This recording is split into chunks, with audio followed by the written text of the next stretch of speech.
Today's episode, we're going to do a 3 review episode. So we have Japanese promotion with GLEAT with the last show they had in December of 2021 with version 2, which was a 3 hour and a 40 minutes show, which was good. We also got AEW Rampage with some amazing matches we definitely want to review. And of course, we got NXT Level Up. I'm excited for all of it. So let's get ready for another episode of the Deleted Wrestle Zone.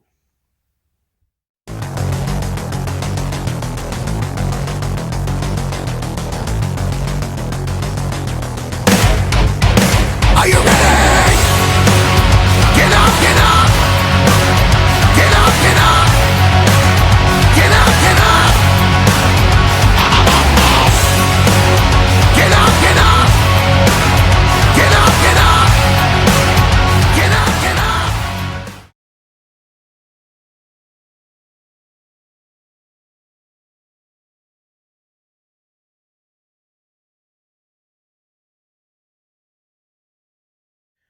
Welcome everybody to Deleted Wrestle Zone, all things that's pro wrestling with AEW, NXT, New Japan Pro Wrestling, Impact Wrestling, the National Wrestling Alliance, various promotions, wrestlers, matches, and championships.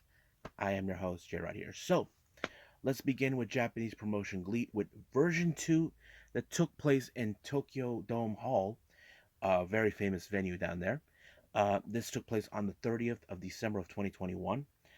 Most of these matches are all UWF rules. Basically, they're like more like submission, knockouts, stuff like that. I've seen them on variations.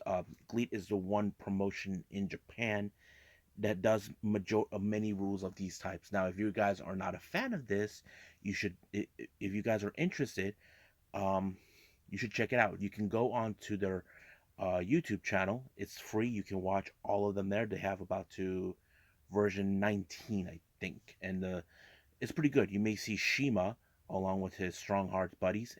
Many wrestlers from different promotions even appear. If that's what you're interested. So right now, let's go from the first match. First match is, like I said, is the UWF rules. We have Soma Watanabe versus Takoa Nakano. Uh, this match went out quickly, like almost less than 30 minutes, because Nakano actually did some sort of kick into the abdomen of Watanabe that forced him to stay out. So it was more like a TKO. I'm like, wow, it was just done. I didn't expect that.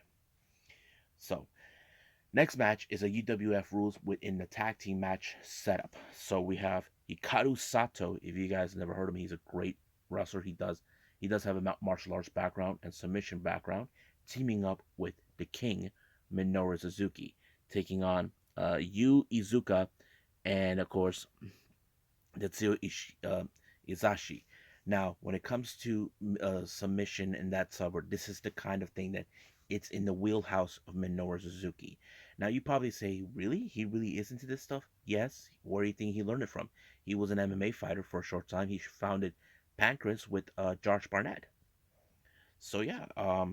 But it was Hikaru Sato who picked up the victory when he submitted Azushi, I think that's his name. I'm not sure. But yeah, so it ended in their favor. Next match, we have women's in the UWF. We have Chihiro Hoshimoto from Sendai Girls taking on GLEAT's very own Mochiko Miyagi. This was a match that was already been set. Masahiro has Hashimoto first arrived issuing a challenge in a UWF rules to Miyagi, and of course she accepted it. However, the match ended in a knockout due to the fact that she did a how do I say, a tiger suplex that put her out. Basically, ref called it. She was already done. So basically, Hashimoto actually won. So just like that. Next up, we got another UWF rules tag team match. We have Daijiro Natsui and Mitsuya Nagai taking on Minoru Tanaka and, of course, Matsukaru Funaki. This match was pretty good. Now, Funaki is a very veteran wrestler. He's currently working with Pro Wrestling Noah, but he's also a member of Congo and the current GHC national champion. He even asked Keno to join him, but yeah, he did.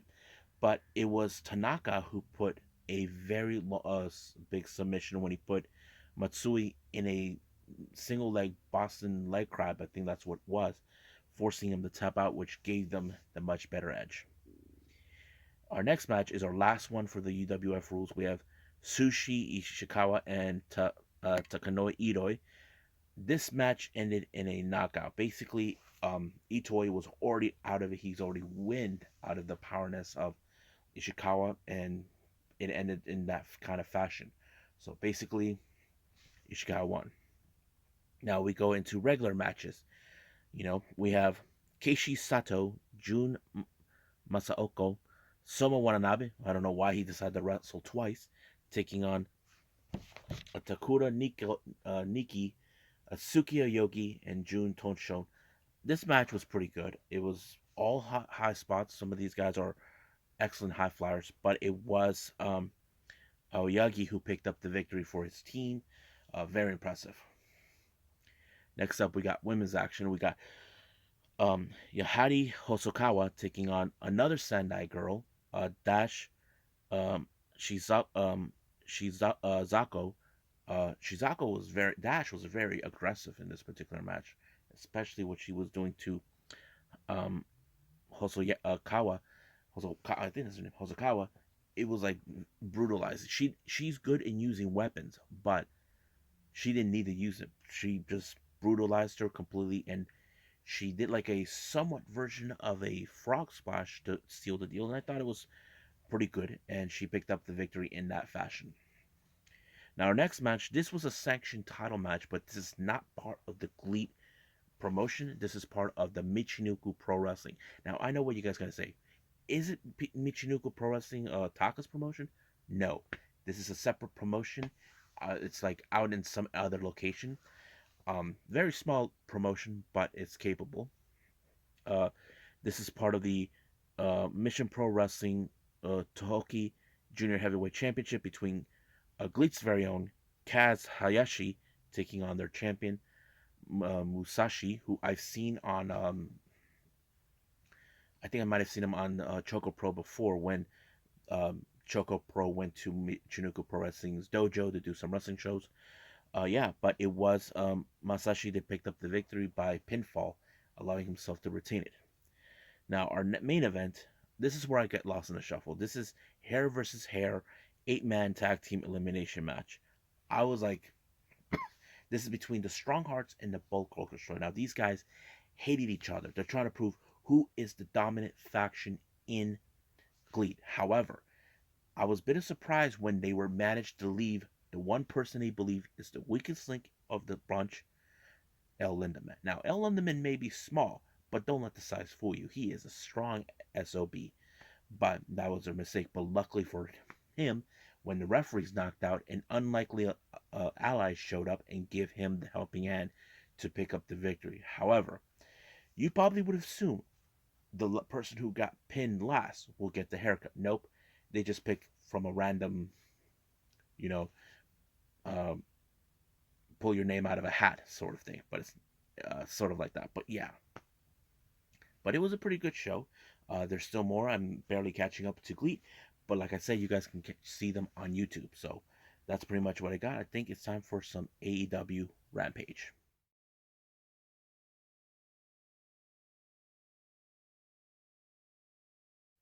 Okay, AEW Rampage. It opened up with the Butcher along with the Blade taking on Darby Allin and alongside with Sting. Now, this is more of a good scenario of a revenge plot. Now, if you guys remember this, it was Darby Allin that put the Butcher in the shelf. It kind of played out where he wants to take his frustrations out on him for putting him out, but let's see how that worked out. However, no matter what punishment the Butcher was putting on Darby, he was resilient. This is what makes Darby Allin one of the most amazing wrestlers ever. You can put him down, but he'll keep on coming no matter what. However, his maneuver, the way he took out a Butcher, he made sure he stayed down when it was was counted out. So the ref counted the Butcher out, and Darby Allin won the match. However, as soon as the match was over, here comes the Andrade family office with Andrade and Jose coming forward, but the Private Party attack from behind. But luckily for them, here comes the Hardys to give a helping hand. But Hardy came up with a perfect solution for this. He decided, let's make this into an 8-man tag team tornado match. So he says he and his brother with Sting and Darby versus Private Party and Butcher and the Blade. However, Andrade did not made accepted it yet, but later it was revealed near the main event where it was already been official. We're gonna see that on Dynamite. Now, as you know,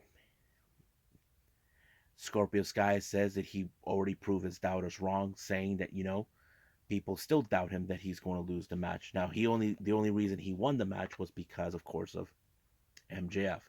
So they think that there'll be better wrestlers with them, and of course we got um, what's her name, Paige Van Zandt, saying that she's going to all this and that. So basically, American Top Team are gaining strength, but the real question is, who will stand up against them? There's going to be time where someone's going to try to take them down.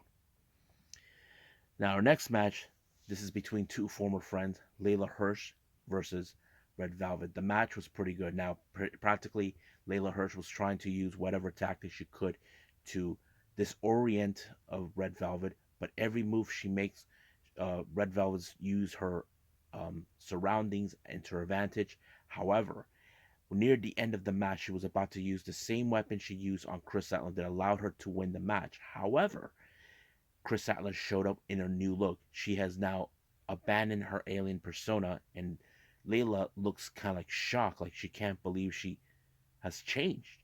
But this distraction allowed Red Velvet to make the final kick with a spinning heel matrix kick onto Layla Hirsch and allow for Red Velvet to win. So the real question does remain for Layla Hirsch. Did she really cause for Chris Statler to change? To me, it would tell a story where that I created a monster. Basically, that sort of thing. But we'll see. Now, I don't know what QT is up to. He said that he's going to give his little graduation thing to Hook. I don't know. I was yet to hear what Taz was going to say, but I didn't get that. I'm like, I wanted to hear what he had to say, but something tells me it may not. How to say? It may not go according to plan for him. Now, our next match, we have the House of Black, Buddy Matthews, Brody King, and Malachi Black taking on Fuego del Sol and Bear Country. I have to say, Fuego had a lot of cojones to stand up against the House of Black, but however, it was Buddy Matthews who picked up the victory. So I thought it was a pretty good match, but however, it appears they received a message from Bento Scuda saying that the Death Triangle is inevitable, and they say they thank them for bringing the darker side out of them. So basically, we're seeing darkness, a darkness civil war amongst two factions. I'm like curious to see how Ray Phoenix will come out in black. You know what I mean? This is gonna be interesting. Now, our main event, we have Keith Lee versus Max Caster. Now, this is where we see guys like the Acclaim and Team Taz were trying to tell a point. Guys like Keith Lee has no right to come to their place. This is their house. But Keith Lee, oh my God, you know he's going to throw in a spectacular moments in the match, with his moves, his strength, and his agility for a guy for a size like him. But even Anthony Bowens, his help didn't do any good. However, it was Keith Lee that was able to pin, of course, uh, Max Caster. But Powerhouse Hobbs in the post match decides to have a little problem with him, decided to take him out. It became a 4-on-1 situation once Ricky Starks came around. But however, Keith Lee received a help from a very interesting ally. I'm talking about the new signee Swerve, and this is going to piss off Starks. And now Starks may have to see he has to deal with Swerve, and this is going to be one of those matches where we're going to see two different dynamics of these two teams. I can't wait to see that. So that's pretty much it what we got with AEW Rampage. So let's move on with the last review, NXT Level Up.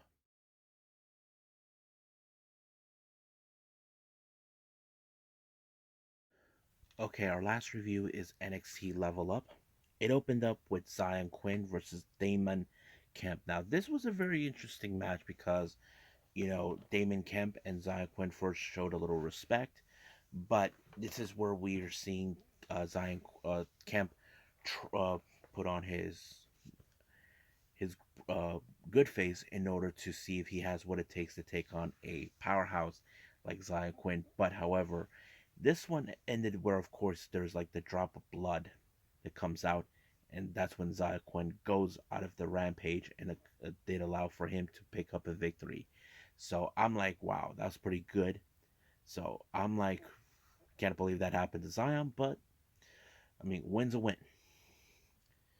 Now, next match we have Lash Legend versus the Pan American Connection, Valentina Feroz. However, the commentators did make a good, excellent point about this. In recent time, Lash Legend had her issues towards the fame and the growing popularity of Nikita Lyons. Now, basically, can she hold her composure? Can she hold her emotions? However, in the match, it was pretty darn good. The entire time, Valentina Feroz was trying to use whatever submission she could get her hands on to put her away. Basically, you're in a she knows that she was in a disadvantage with someone who's a bit more bigger than her. But no matter what she tried to do, somehow the fighting spirit of Layla Lash Legend continues on until she finally put her away. But she did put out a promo right in the post match calling her out, saying that she's going to make her famous. So basically, she is threatened by Nikita Lyons' popularity. But as the old saying goes, be careful what you wish for. Now, our next match we got, which is our main event, Bodie Hayward along with Andre Chase taking on Dante Chen. Um, this was a very interesting match. There was some great um, technical spots in this one. But however, the one thing that kind of went south was the fact that Robert Stone shows up. Now, to me, when I see Robert Stone, I'm thinking maybe he has someone in mind to recruit. The back of me thinks, what if he wants to recruit Dante Chen? But the other part of me thinks, what if he can snatch Bodie Hayward away from Andre Chase? That is like one of those things. But the more he was trying to stir the pot, it did cost on Bodie Hayward the match because Andre Chase was trying to deal with the situation with Robert Stone, but basically this distraction cost him the match, allowing for Dante Chase to pull the crucifix, and it was over from there. But the real question is, what was Robert Stone really is trying to do? Is he trying to recruit Dante Chen or snatch Bodie Hayward? Whatever the scenario is, it may tells us the story down the line. We know that they have a big feud, but that's only time will tell what we see. So I think that's pretty much it. So let's call it a night. Well, I hope everybody enjoys this episode. As you know, yeah, still got the teeth. So anyway, as you know, we got the NWA Crockett Cup of night one. I believe we're gonna have later on. Um, I haven't catched up yet with Tokyo Yoshi Pro, as you know, as we speak before. This is being uploaded or videotaped. We have the Tokyo Yoshi Pro um, Grand Princess. It's going to be one heck of an event. I can't wait to see it when I have the chance. If I can catch up with the other events that I haven't seen yet from Tokyo Yoshi Pro. Um, we will not have no Choco Pro until Monday. Um, New Japan will resume on Sunday. I can't wait to see that too. So right now, I think I'm gonna say this for everybody. I must bid all of you adieu. So goodbye, mwah, and have a nice day. Bang.